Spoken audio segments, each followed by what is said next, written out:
क्या है पूरा मामला बताइए। नमस्कार, मेरा नाम मोहम्मद आरिफ है। सादिक अब्दुल मन्नान शाह एक स्क्रैप वाला था।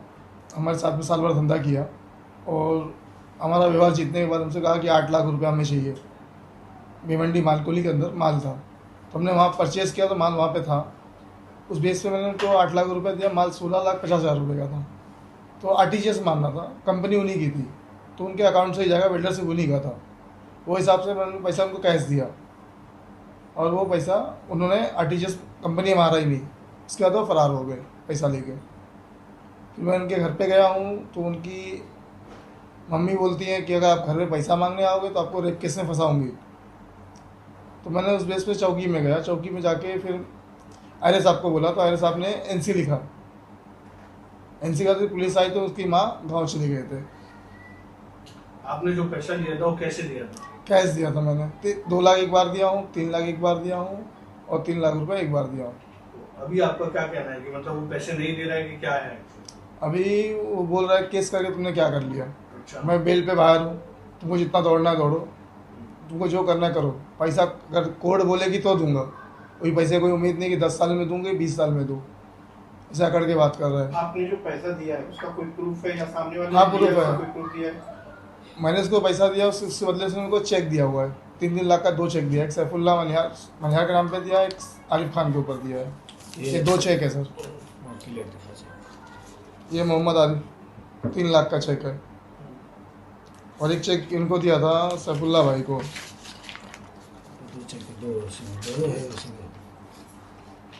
एक ही है इसमें।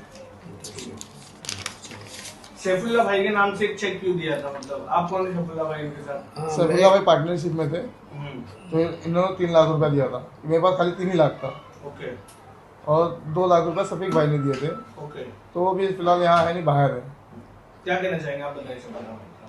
तो मैंने उसको 3 लाख रुपया दिया था। उसने क्या बोला था मेरे को कि भाई एक जगह ऐसा ऐसा माल है। मेरे शॉप पे आया वो, और शॉप पे आने के बाद मुझे बोला भाई ऐसा ऐसा माल है।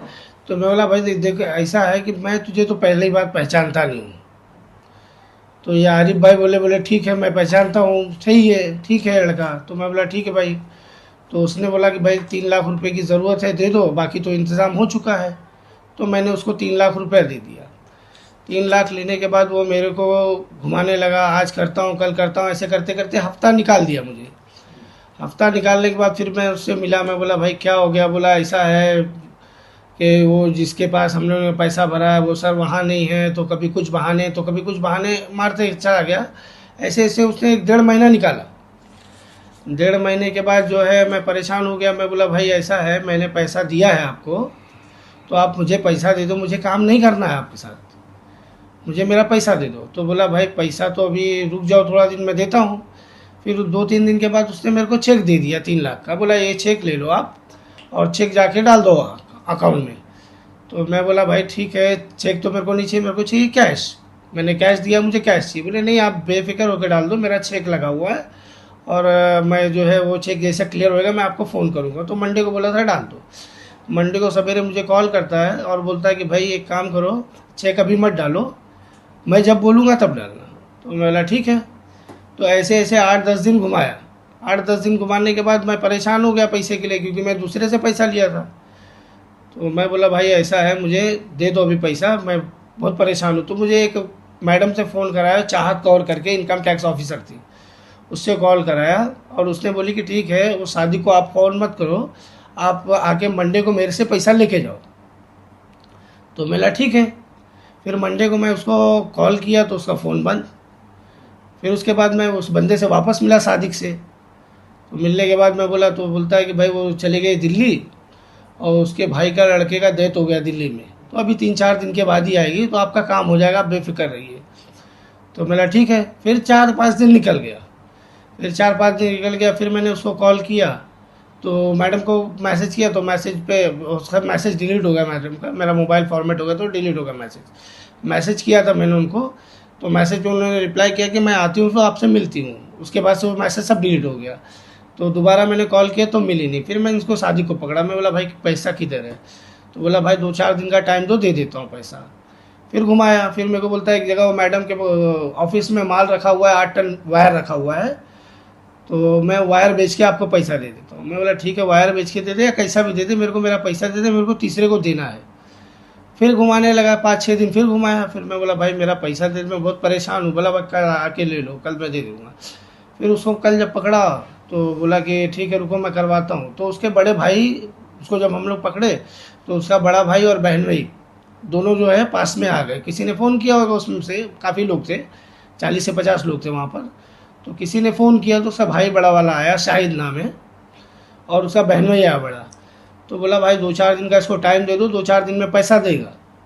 अब 2-4 दिन का टाइम दिए, 2-4 दिन का जो टाइम दिए, जिस दिन का टाइम दिए थे कि लास्ट दिन है, उसको कॉल किए तो बोले हाँ मैं वाशी में हूँ, पैसा लेके आ रहा हूँ, बस दे रहा हूँ आके। और उसके बाद जो है वो पैसा ना दिया ना कुछ, उसका मोबाइल वहीं से स्विच ऑफ। फिर हम घर गए, उसके घर पे गए, बड़ा भाई मिला। मैं बोला किधर है वो? तो बोला अरे वो किधर गया क्या मालूम, अपनी बीबी और बैग लेके वो घर से चले गया। मैं बोला कहाँ गया, कुछ पता है? तो बोले पता तो नहीं है। मैं बोला फिर पता लगाओ यार, कहाँ है क्या है, तुम ही बोले थे, तुम्हारे भरोसे मैंने दिया उसको। तो बोला कि ठीक है मैं पता लगाता हूँ, लेकिन मालूम नहीं पड़ रहा कहाँ है। तो ऐसे ऐसे हफ्ता 10 दिन निकाल दिया वो। हफ्ता 10 दिन निकाला तो मैं परेशान हो गया। मैं गया उसके चौकी में, मैं बोला सर ऐसी ऐसी बात है। तो पुलिस चौकी में बुलवाया उसके घर वालों को, उसके भाई को बुलवाया। तो उसके भाई ने बोला चौकी में आके कि सर हम लोग को नहीं मालूम है कहाँ है। ऐसे ऐसे करते करते उन्होंने साल भर लगाया। घर वालों को, मैं बाप को फ़ोन किया, उसके अब्दुल मन्नान शाह नाम है, तो उनको फ़ोन किया। तो बोले कि मुझे नहीं मालूम बेटा वो कहाँ है, आएगा तो मालूम पड़ेगा। बोला सर एक बात बताओ, 1 साल होने आया और 1 साल से आपका लड़का लापता है और आपको लड़के की कोई फिक्र नहीं है कि कहाँ है लड़का। मैं एक FIR कर दो आपके लड़के के ऊपर कि भाई मेरा लड़का लापता है, खो गया है, किधर है, आपको पता तो होना चाहिए आपका लड़का। बोले नहीं मुझे नहीं पता है, ये वो बोल के उसने बात को काट दिया। ऐसे ऐसे करते करते साल भर हुआ। फिर हम लोग ने एक मुंबई न्यूज़ वालों को बुलाया और न्यूज़ से रिपोर्टिंग किया। रिपोर्टिंग करने के बाद जो है, जिस दिन हमने रिपोर्टिंग किया उसी दिन रात में हम लोग किया, सवेरे वो उसको हाजिर कर दिए। घर वालों ने हाजिर करके चौकी में ले गए और वहाँ पे फिर उसके बाद में उसका जो है चौकी में जाने के बाद तो आपने इस पे FIR वगैरह कुछ की? हाँ FIR किया हुआ है उसके ऊपर। अच्छा, कौन सी पुलिस स्टेशन में FIR की? साकीनाका में। अच्छा, ये जो आरोपी सादिक अब्दुल मन्नान साहब, हाँ सादिक अब्दुल मन्नान ये साहब, आप ही लोगों से इसने ठगी की है कि इसकी आदत है ये या क्या है? ये काफी बैकग्राउंड क्या है? ये काफी लोगों से ठगी किया है। उसके बारे में अगर उसका बैकग्राउंड निकालोगे तो काफी लोग एरिया में जहाँ वो रहता है वहाँ भी पता लगाओगे तो काफी लोगों का पैसा खाया हुआ है। 70-72 लाख रुपए उसने काफी लोगों का पैसा खाया। इसका काम ही है, ये पूरे घर वाले इन्वॉल्व है इसके अंदर, बड़ा भाई, बाप और भी काफी लोग इन्वॉल्व है इसके अंदर। एक चाहत कौर करके मैडम है, वो भी इन्वॉल्व है इसके ये अंदर। इस समय कहाँ है आरोपी? आपके इस पास? समय ये अपना तिलक नगर में है, साकिनाका तिलक नगर के अंदर लोकमान्य स्कूल के पास का घर है, वो वहीं रहता है। आपसे संपर्क किया उसने कभी, आप लोगों ने किया नहीं? बीच में हमने एक बार उसको मुलाकात किए थे तो चौकी में गया, वो बोलता है कि मुझे रास्ते में ना पकड़ के रुकाया जा रहा, धमकी दी जा रही है। तो हमको चौकी में बुलाया गया। सर हमने खाली पूछा देखो नंबर दे दे भाई तेरा नया वाला जो तुमने बंद कर दिया है, पैसा कभी देगा, इसलिए हमने उसको रुकाया था। उसने जाके चौकी के अंदर ऐसा बयान दिया।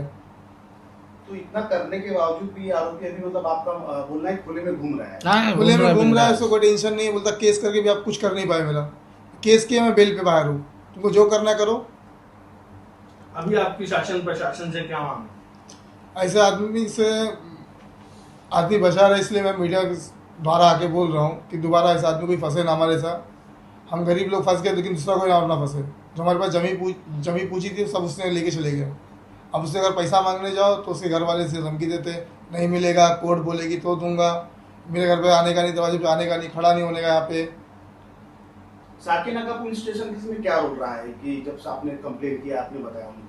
साकिनाका पुलिस स्टेशन का यही था कि अपना जब हम गए हैं, उनको बुलाया गया है, बाकायदा बात हुई तो लड़के का पता ही नहीं बोलते थे। जिस दिन मीडिया बुलाए उसी दिन रात में वो हाजिर कर दिया लड़के को। हमारे समझ में नहीं आया कि पता भी नहीं था घर वाले को, लड़का भी हाजिर हो गया।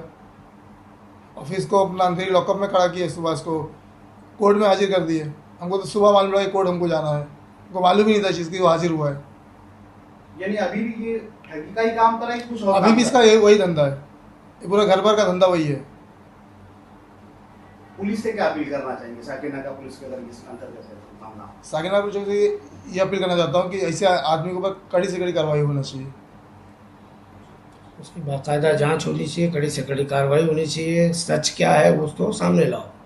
काफ़ी लोगों का पैसा खाया हुआ है, काफ़ी लोग उसके घर आते हैं, मांगते हैं घर वालों से, लेकिन कोई एफआईआर नहीं किया था। इसलिए क्योंकि सबको ये दिलासा दे देता था, हाँ दे देंगे दे देंगे दे देंगे। उस आस पे आज भी काफ़ी लोग परेशान हैं। और एक पहले आदमी हम हैं जो एफआईआर किए उनके ऊपर। बाकी आज तक एफआईआर कोई किया नहीं था, इसके लिए वो खुला घूम रहा था। अब उसको समझ में आया कि किसी ने एफआईआर किया है और केस बना है उसके ऊपर। बाकायदा उनके फोटो हैं, मैं उनको फोटो भी दिखा देता हूँ कि कोई फंसे ना। अस्सलाम वालेकुम। वालेकुम। खैरियत तो है साहब? अल्हम्दुलिल्लाह। सब बढ़िया, इंतजार तो कर रहे होगे मेरा। मैं देखो हकीकत तुमको एक बात सच्चाई बता रहा हूँ, तो व्हाट्सएप पे मैंने सारे पेपर भेज दिया है, ठीक है आपको? मेरे को? हाँ, तुमको मैंने व्हाट्सएप पे सारे पेपर भेजा हुआ है। तुम्हारे अब्बा से मेरी बातचीत हुई थी और भाई से भी बातचीत हुई। बोले हैं कि 30 तारीख तक मैं आ रहा हूँ। तो मतलब चलो ठीक है, 30 तारीख तक का कोई बात नहीं। 30 तारीख के बाद जो है पूरा पेपर तुमको भेजा हूँ, देख लेना कभी व्हाट्सएप पे। क्योंकि आगे चल के आप बहुत तकलीफ में हो जाओगे सादिक भाई, रियल बता रहा हूँ, कसम खुदा की। जितना मैं परेशान हो रहा हूँ ना, जितना परेशान हो रहा हूँ उससे ज्यादा आप परेशान हो जाओगे। तो मैं तो निकलवा रहा हूँ ना। ये क्या है, मतलब किस चीज़ का पेपर है, काय का? हम वही तो देख लो ना, पढ़ लो ना पूरा बाकायदा। नहीं, व्हाट्सअप बंद है ना मेरा भाई। व्हाट्सएप चालू कर लो, देख लो, सारी चीजें देख लो, कोई दिक्कत वाली बात नहीं है। क्योंकि मेरे को 3 बार ऑफिसर फोन कर चुका है, लेकिन मैं इंतजार में सिर्फ तुम्हारा फोन अचानक इत्तेफाक ऐसा हो गया अचानक कि आपका फोन आ गया मेरे पास अचानक रात में। और उसी दिन मैं आपके भाई से बात किया तो बोले कि ठीक है अब्बा मेरे यार हैं। तो मतलब देखो भाई, 30 तारीख तक मेरे को दे दो। ये तीसरी बार मैं ब्याज भर चुका हूँ, अब चौथी बार भरने का है मेरा। इसलिए मैं बोल रहा हूँ अभी कर लो। ऑफिसर का मेरा फोन आया, बोला ठीक है पेपर रेडी पड़ा हुआ है, खाली तुम बोलो और एफआईआर कंप्लीट हो जाएगा। उसके बाद एफआईआर के बाद तुम परेशान हो जाओगे, घर वाले भी परेशान होंगे, सारे लोग परेशान होंगे फिर। ठीक है, रुको आप 1 तारीख तक, बाकी आपको कुछ नहीं करना। मैं क्या बोल रहा हूँ, मेरा पैसा दे दे, बाकी किसी का दे मत दे। मेरा ब्याज चल रहा है, मेरा पैसा पहले दे दे, ट्रांसफर मार दे मेरा। आप रुको, 30 तारीख तक रुको। कसम खा के बोल रहा हूँ, मैं बहुत ज्यादा परेशान हूँ रियल में, माँ की कसम। आज भी मेरे को ऑफिसर का फोन आया था और तुमको मांगता है तो मैं पूरा बाकायदा वीडियो बना के दिखा दूंगा वो चीज का। क्योंकि मैं ये नहीं चाहता हूँ कि तुम्हारे घर वाले तुम परेशान हो, अलग बात है। तुम्हारा बाप ना परेशान हो, तुम्हारा भाई ना परेशान हो। नहीं तो यही होगा कि बहन चो देखो, खाया कोई और मजा कोई और, मारा बहन चो हम लोग बेइज्जत हो रहे हो अलग। तुम रुको, तुम कुछ करो मत, तुम 1 तारीख तक रुको बस, और कुछ नहीं। समझ गए? तुम समझ रहे हो मेरे को कितनी तकलीफ हो रही है, वो अल्लाह जानता है या मैं जानता हूँ। बात ठीक है, तुम 1 तारीख तक रुको, कुछ करने की जरूरत नहीं है। बोला ना, मैं अल्लाह जानता है या मैं जानता हूँ मैं कितना परेशान हूँ। ठीक है, परेशान मत रहो, खाली 1 तारीख तक रुको आप, ठीक है? बाकी कुछ नहीं करना आपको। नहीं, तुम देख भी लेना, एक बार देख लेना, मांगता है तो तुम देख लेना वो चीज़ यार। नहीं तो क्या है, मैं परेशान हूँगा, फिर मैं आपको कॉल कर तो पाऊंगा हाँ, नहीं। मैं मैं आपको देखता कॉल हूँ, तो कर नहीं पाऊंगा कि भाई मैं आपको कॉल कर लूँ या आपसे बात कर लूँ, या आपसे कुछ बात हो गई तो मुझे मालूम पड़े कि हाँ मेरी तुम्हारी बात हो रही है। हाँ? नहीं, मत तुम मेरा 1 तारीख का इंतजार, 30 या 1 तारीख तक मेरा इंतजार करो। मेरा सामने से इंशाल्लाह फोन पहुंच जाएगा तुमको। चलो देख लेंगे, वो भी कोई बहुत बड़ी चीज़ नहीं है। हाँ, 30 और 1 की बात है ना। हम्म। ठीक है, कोई बात नहीं, उसमें कोई इशू नहीं है। लेकिन मैं जितना तकलीफ देखो सादिक भाई, मैं यकीन मानो 3800 रुपया हर महीने में ब्याज भर रहा हूँ। ठीक है, आप कुछ नहीं होगा। आप नहीं, कितने तारीख को ब्याज भरते हो, वो भरने की जरूरत नहीं पड़ेगी। ये 10 तारीख को, अभी 10 आएगा ना, फिर भरना पड़ेगा। वो नहीं भरोगे इंशाल्लाह, तुम बस टेंशन मत लो। चलो ठीक है, 1 तारीख तक का ना टाइम है। ठीक है, ठीक। हेलो, हाँ, मुजाहिद है, शाहिद बोल रहा हूँ, उसका बड़ा वाला भाई। मैं बोल रहा हूँ तोहार का रोल रहा, तू और राजू काहे खड़े रहे वहाँ जाए? ई कही था 3 जन के मैटर रहा, 3 जन के करे देते हो, तू काहे खड़े रहे? ये बताओ। हाँ, ये बताओ यार, 1 साल से इंतजार करते पैसा करती, हमारा रूम में वीडियो रखा है, पैसा दिया है। हाँ, हाँ, अच्छा, कब तक ऐसे बैठा रही को? मुझे कही थे तू काहे खड़े रहे? तुम्हें तो देख कहा तो रहा ना। हाँ, तो दी अरे तो देवे करी काम किए हो कि नहीं? 4-5 कब? से भागा है। कौन काम करें 4-5 ठू? हाँ, कौन 4-5 ठू कमवा हुआ है? अरे बीकेसी, मरीन ड्राइव, अरे फिर वही धूरी रसी 1200 बीकेसी, मरन ड्राइव, यहाँ वहाँ क्यों हवा में फायरिंग कर रहे हो? राजू का है बोले जरूरत रहा यूट्यूब को, और हाँ? मेरे अब्बा का है नाम ले जरूरत रहा। हाँ कल तो जा रहा हूँ मैं सब- चौकी को, हाँ कल तो बड़ा वकील करता हूँ मैं। हाँ एफिडेविट बना के यूट्यूब का ये डाल के तोहरो सबके नाम डाली थे। डालो भाई डालो। हाँ तो डालूंगा, अब लगे पैसा, पैसा अब लगे, ठीक है। हाँ अब ठीक है, अब चाहे घरा बेचक पड़े जमीनिया बेचक पड़े, जीत की बात है ना। ठीक है ठीक है, कल कल पता चली जाए थे। चलो वकील के पास, खड़ा वकील करो एकदम। यूट्यूब ये